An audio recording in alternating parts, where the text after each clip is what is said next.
it down. And I'd like to do make some clarifications on proposition number 3. Just speak closer to the microphone. Oh, I'm sorry.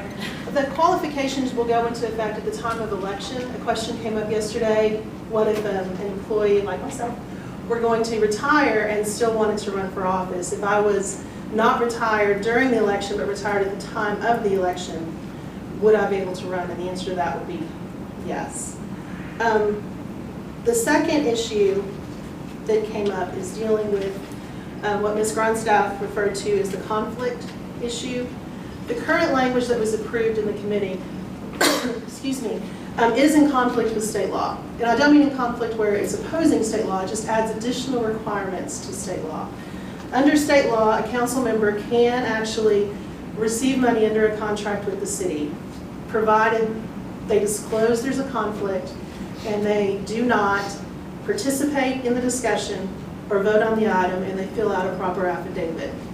The way the charter is currently written, you cannot, as a council member, receive any money through a contract with the city.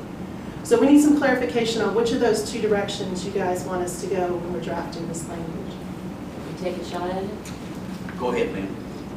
I think it's very important that people have the opportunity to run for council if they are in business. And I'm not really sure that when that was written, it was meant to keep people away from the council, but to make sure that they weren't inappropriately enriched by that relationship.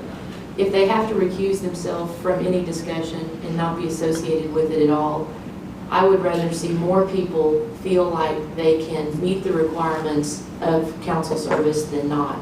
So I'm a proponent of our charter moving in line with state law rather than having that additional language that would preclude business people from being able to serve. Would you add something to that to make that reflect, or as it is, does that reflect that? No, we would have to change. We would actually change, the instructional language, the informational language, and maybe tweak the actual ballot language a little bit. The other protection there is in state law now is a separate chapter of the Local Government Code, Chapter 176, requires all vendors and all public officials to fill out a conflict of interest disclosure. So if a conflict were to occur when a contract is being initiated, that would have to be disclosed. If it weren't, that could be terms to voiding that contract. And there's also criminal penalties for failing to do that. So there's additional protections in the law now that were not there when these provisions were first put in our charter.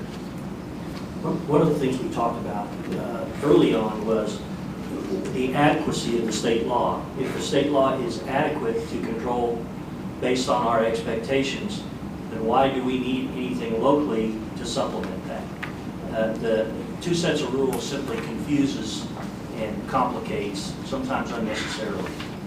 So, I mean, that's from an early set of conversations, not from a mature set of conversations in the committee.